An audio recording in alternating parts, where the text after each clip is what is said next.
ನಟ ದರ್ಶನ್ ವಿಚಾರಣೆ ಕೇಸನ್ನು ಮುಂದೂಡಿಕೆ ಮಾಡಲಾಗಿದೆ. ಜುಲೈ 10ಕ್ಕೆ ವಿಚಾರಣೆಯನ್ನು ಅಧಿಕಾರಿಗಳು ಮುಂದೂಡಿದ್ದಾರೆ. ಕೋರ್ಟ್ ಮುಂದೂಡಿದೆ. ಎಲ್ಲ ಆರೋಪಿಗಳು ಹಾಜರಾಗಲು ಸೂಚನೆ ಕೊಡಲಾಗಿದೆ. 57ನೇ ಸಿಸಿಎಚ್ ಕೋರ್ಟ್ ನ್ಯಾಯಾಧೀಶರು ಈ ಆದೇಶವನ್ನು ಕೊಟ್ಟಿದ್ದಾರೆ.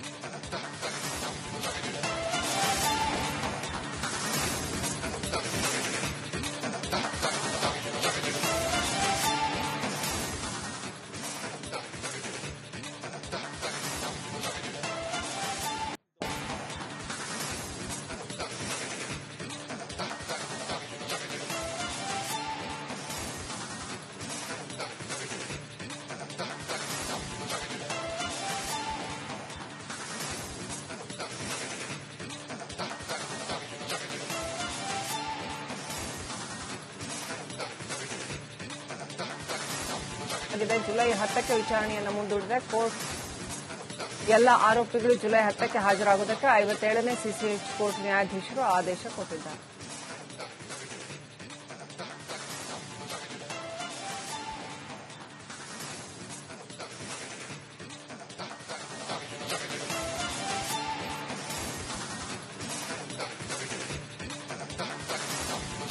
ಇನ್ನಷ್ಟು ಅಪ್ಡೇಟ್ ಪಡ್ಕೊಳ್ಳೋಣ. ನಮ್ಮ ಪ್ರತಿನಿಧಿ ಧ್ರುವ ಲೈವ್ ಕನೆಕ್ಟ್ ಆಗಿದ್ದಾರೆ. ಧ್ರುವ, ಈ ಬಗ್ಗೆ ಏನು ಅಪ್ಡೇಟ್ ಇದೆ?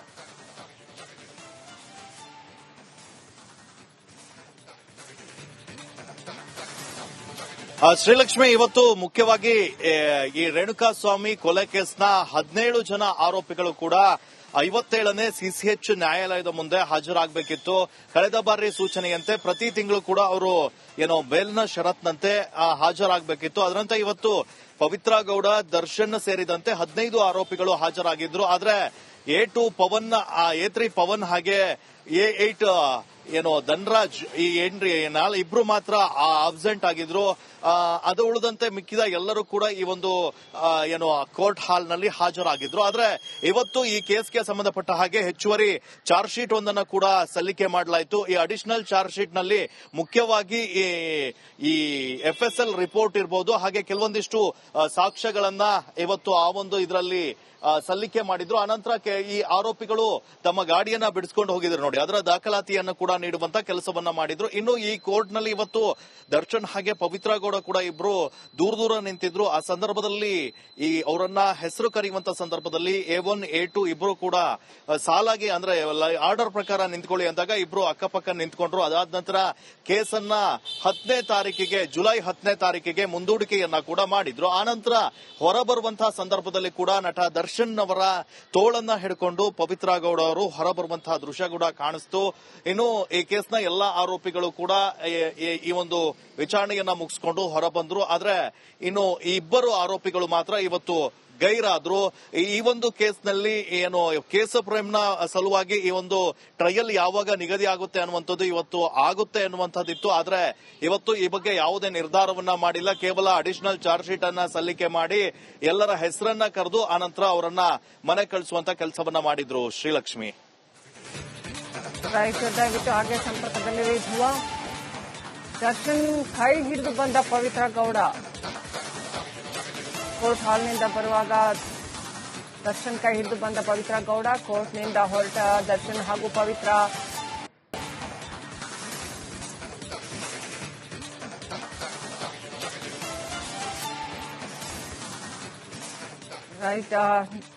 ಧ್ರುವ, ಹೇಗಿತ್ತು ಅಲ್ಲಿನ ಸಂದರ್ಭ? ಹೇಗಿತ್ತು?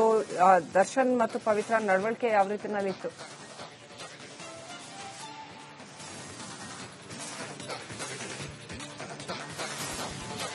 ಈ ಕೇಸ್ ಆದ ನಂತರ ಪವಿತ್ರ ಗೌಡ ಹಾಗೆ ನಟ ದರ್ಶನ್ ಸಾಕಷ್ಟು ದೂರ ಆಗಿದ್ರು. ಪ್ರಮುಖ ಕಾರಣ ವಿಜಯಲಕ್ಷ್ಮಿ ಷರತ್ತನ್ನ ಅನ್ವಯ ಪವಿತ್ರ ಗೌಡ ಹಾಗೆ ಈ ದರ್ಶನ್ ಇಬ್ಬರು ಕೂಡ ಒಬ್ರನ್ನೊಬ್ರು ಮಾತಾಡಿಸ್ತಾ ಇರಲಿಲ್ಲ. ಇವತ್ತು ಕೂಡ ಕೇಸ್ ಈ ಕೋರ್ಟ್ಗೆ ಬಂದಂತ ಸಂದರ್ಭದಲ್ಲಿ ಪವಿತ್ರ ಗೌಡ ಆರಂಭದಲ್ಲಿ ಬಂದು ಮೇಲ್ಗಡೆ ಕೋರ್ಟ್ ಹಾಲ್ನಲ್ಲಿ ನಿಂತ್ಕೊಂಡಿದ್ಲು. ದರ್ಶನ್ ಯಾವಾಗ ಕೋರ್ಟ್ ಹಾಲ್ಗೆ ಎಂಟ್ರಿ ಆಗ್ತಾರೋ ಆನಂತರ ಪವಿತ್ರ ಗೌಡ ಸೀದಾ ಒಳ ಹೋಗಿ ನಿಂತ್ಕೊಂಡಿದ್ರು. ಅಂದ್ರೆ ಕೋರ್ಟ್ನ ಒಳಗಡೆ ಇದ್ರು. ಜಡ್ಜ್ ಬರುವ ತನಕ ದರ್ಶನ್ ಒಳಗಡೆ ಬಂದಿರಲಿಲ್ಲ. ಹಾಗಾಗಿ ಹಾಗಾಗಿ ಇಬ್ರು ಕೂಡ ಒಬ್ಬರನ್ನೊಬ್ರು ಮೀಟ್ ಮಾಡುವಂತ ಕೆಲಸವನ್ನ ಮಾಡಿಲ್ಲ. ಆದ್ರೆ ಈ ಕೇಸ್ನ ಟ್ರಯಲ್ ಯಾವಾಗ ಅಂದ್ರೆ ಯಾವಾಗ ಆರಂಭವಾದ ನಂತರ A1 ಹಾಗೆ A2 ಇಬ್ರು ಕೂಡ ಅಕ್ಕಪಕ್ಕ ನಿಂತ್ಕೊಳ್ಳಿ ಅಂತ ಹೇಳ್ತಾರೆ. ಹಾಗಾಗಿ ದರ್ಶನ್ ಹಾಗೆ ಪವಿತ್ರ ಗೌಡ ಅಕ್ಕಪಕ್ಕ ನಿಂತ್ಕೊಳ್ತಾರೆ. ಆದ್ರೆ ಈ ಕೇಸ್ನ ಒಂದು ವಿಚಾರಣೆ ಮುಗಿದ ನಂತರ ದರ್ಶನ್ ಹಾಗೆ ಪವಿತ್ರ ಗೌಡ ಇಬ್ರು ಕೂಡ ಈ ಮನೆಯಿಂದ ಅಂದ್ರೆ ಇದರಿಂದ ಹೊರ ಹೋಗುವಂತ ಸಂದರ್ಭದಲ್ಲಿ ಒಬ್ರನ್ನೊಬ್ರು ಆತ್ಮೀಯವಾಗಿ ಮಾತಾಡಿಸ್ಕೊಳ್ತಾ ಹೋಗ್ತಾ ಇದ್ರು. ಆನಂತರ ಪವಿತ್ರ ಗೌಡ ದರ್ಶನ್ ಅವರ ಭುಜವನ್ನ ಹಿಡಿದುಕೊಂಡು ತೋಳನ್ನ ಹಿಡ್ಕೊಂಡು ಹೊರ ಬರುವಂತಹ ದೃಶ್ಯಗಳು ಕೂಡ ಕಂಡು ಬಂತು. ಇಬ್ರು ಏನೋ ಮಾತಾಡುವಂತ ಪ್ರಯತ್ನವನ್ನ ಮಾಡಿದ್ರು. ಅದರಲ್ಲಿ ಸಾಕಷ್ಟು ಜನ ಇರುವಂತಹ ಕಾರಣಕ್ಕಾಗಿ ಇಬ್ಬರಿಗೆ ಮಾತಾಡ್ಲಿಕ್ಕಾಗಿಲ್ಲ. ಆದ್ರೆ ಬಹಳ ದಿನದ ನಂತರ ಇವರಿಬ್ರು ಒಬ್ರನ್ನೊಬ್ರು ಹಿಡ್ಕೊಂಡಿರುವಂತದ್ದು ಈಗ ಸಾಕಷ್ಟು ಅಂದ್ರೆ ಚರ್ಚೆಗೆ ಕಾರಣವಾಗಿರುವಂತದ್ದು. ಶ್ರೀಲಕ್ಷ್ಮಿ, ನಟ ದರ್ಶನ್ ವಿಚಾರಣೆ ಕೇಸನ್ನ ಮುಂದೂಡಿಕೆ ಮಾಡಲಾಗಿದೆ. ಜುಲೈ 10ಕ್ಕೆ ವಿಚಾರಣೆಯನ್ನ ಅಧಿಕಾರಿಗಳು ಮುಂದೂಡಿದ್ದಾರೆ. ಕೋರ್ಟ್ ಮುಂದೂಡಿದೆ. ಎಲ್ಲ ಆರೋಪಿಗಳು ಹಾಜರಾಗಲು ಸೂಚನೆ ಕೊಡಲಾಗಿದೆ. 57ನೇ ಸಿಸಿಎಚ್ ಕೋರ್ಟ್ ನ್ಯಾಯಾಧೀಶರು ಈ ಆದೇಶವನ್ನು ಕೊಟ್ಟಿದ್ದಾರೆ.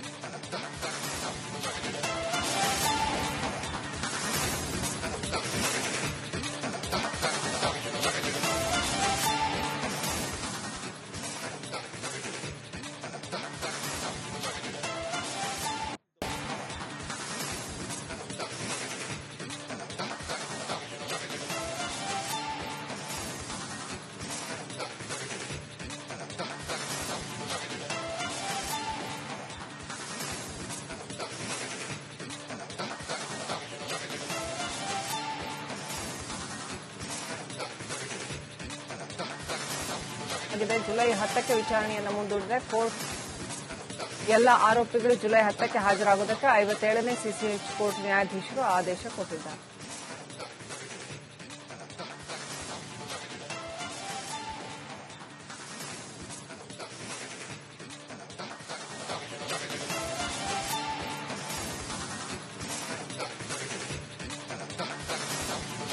ಇನ್ನಷ್ಟು ಅಪ್ಡೇಟ್ ಪಡ್ಕೊಳ್ಳೋಣ. ನಮ್ಮ ಪ್ರತಿನಿಧಿ ಧ್ರುವ ಲೈವ್ ಕನೆಕ್ಟ್ ಆಗಿದ್ದಾರೆ. ಧ್ರುವ, ಈ ಬಗ್ಗೆ ಏನು ಅಪ್ಡೇಟ್ ಇದೆ?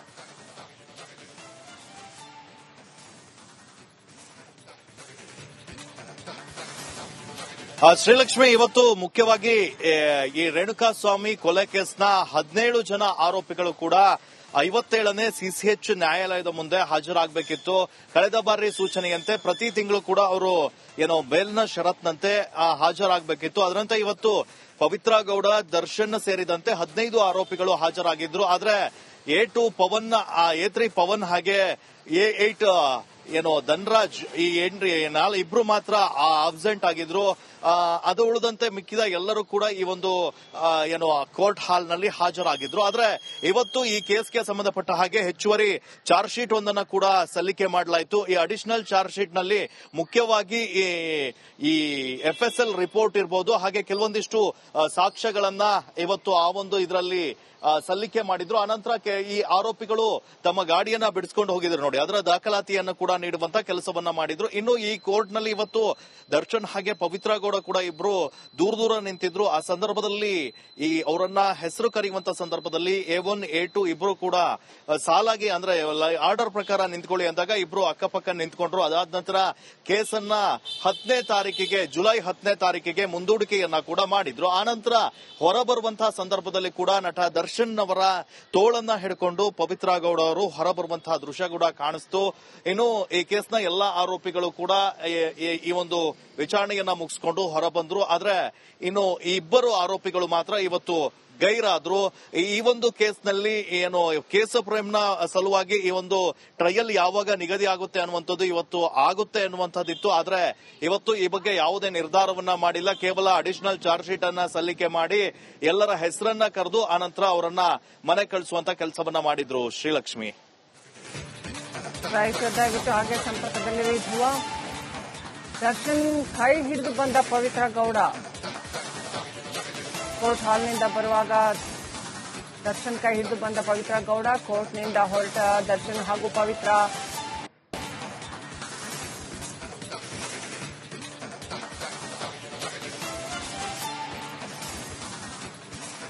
ರೈಟ್. ಧ್ರುವ, ಹೇಗಿತ್ತು ಅಲ್ಲಿನ ಸಂದರ್ಭ, ಹೇಗಿತ್ತು? ದರ್ಶನ್ ಮತ್ತು ಪವಿತ್ರ ನಡವಳಿಕೆ ಯಾವ ರೀತಿನಲ್ಲಿತ್ತು?